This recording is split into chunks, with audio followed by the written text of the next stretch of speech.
right, we're going to show you here this repair that if you had went conventional, which in other words, if you'd went to a body shop to get the repairs and they didn't use Paintless Dent Repair, which this body shop actually did choose to give us a call versus having the customer to pay for repairing the quarter panel, which then that would have meant you would have had to take the tail light out, the back bumper off, you'd have had to cut the quarter glass out, blend the rear door, take the door handle out of the rear door, and the little molding there would have to come off of the rear door. So this would have ended up being probably around the $2,500 job. So we ended up saving them a tremendous amount of money, saved them their factory finish, and it ended up coming out good. You can see the crown here up above on the top side of it. Well, we started out here with a little bit of cold glue, and the very first pull, I had a little bit of thick glue on it just because I wanted it to go down into the dent real good. But it was really hot, so it was sticky and it started coming off. So we just kept trying here to use the same amount of glue, and it started working. Just couldn't push into it as hard, just had to do light pulls. But this dent really did pretty good with the cold glue, even though the body line was pushed in, the upper one and the lower. As you can see, it's coming up pretty good, and I was very happy with it. I wasn't sure whether it would come up this easy or not, but you have to pull in the right area, because if you don't, then it's not going to come up properly, and you'll get the metal real tight and it won't pull out. Well, here I've changed into a smaller tip, a narrower tip. That way I could pinpoint the body line and pull it out just right on the body line instead of trying to pull like the whole big area. So I was just focusing on a smaller area versus a large amount. And this glue was sticking pretty good, even though the temperatures was a little bit hot. So it was morning time. If it had been in the afternoon, it probably would not have worked. So I was happy the way this was unfolding. And here in just a minute, I'm fixing to get out the blending hammer and start knocking the crown down on the top side here shortly.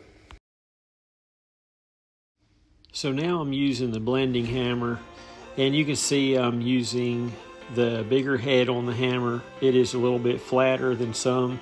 That way it doesn't knock little bitty divots into it. If you use a smaller blending hammer to start with, it's going to definitely leave little miniature lows, and it also won't push down as much metal, which is what I'm trying to do here, especially up there on the crown area.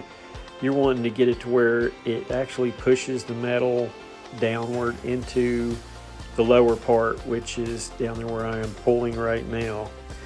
So just kind of releasing pressure. You got to figure out where the pressure is and get it to release.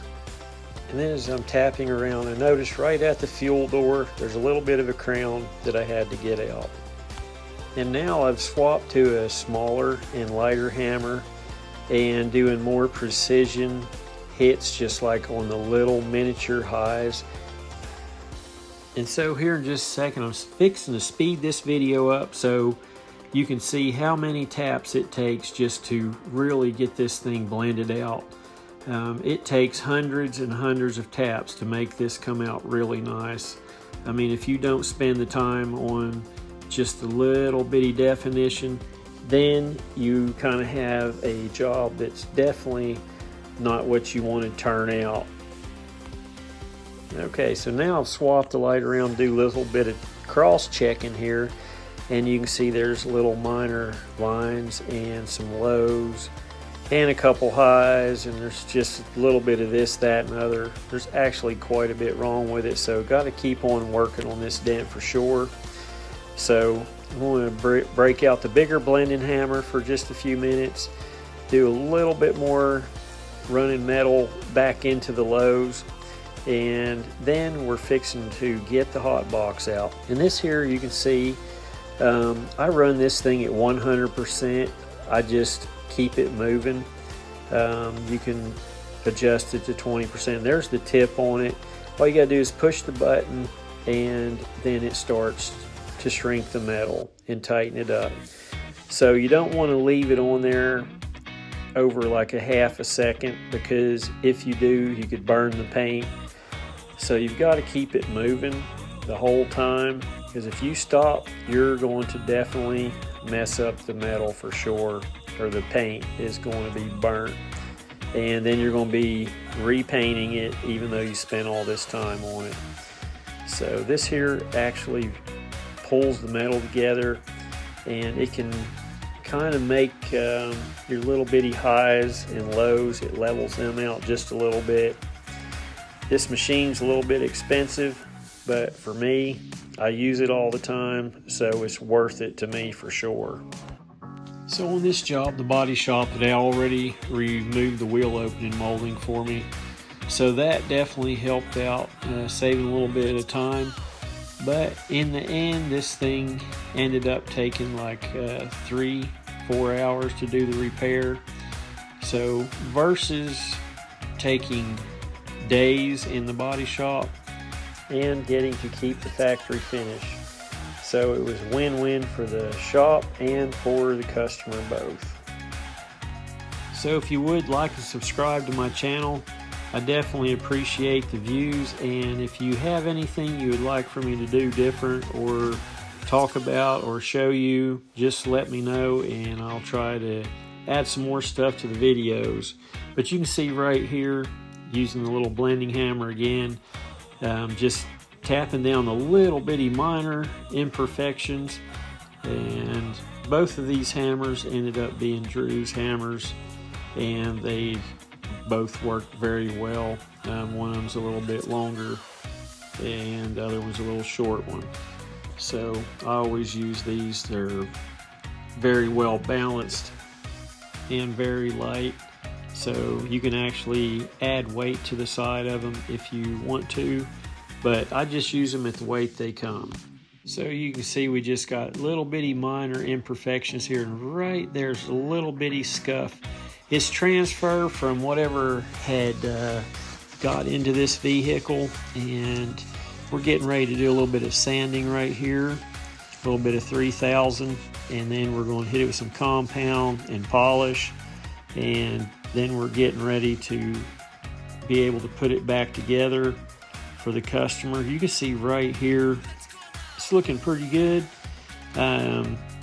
I was satisfied with the way this repaired for the amount of time it took, and very happy with the repair because there was no access to do any pushing. Unless maybe you took off the bumper, you might be able to get to part of it, but honestly it was worth just glue pulling, and it came out to where the customer is definitely going to be satisfied with this repair. You can see this different angle, and it is looking very good. Appreciate your views, and if you would like, comment, share the videos, and I see you on the next video coming soon.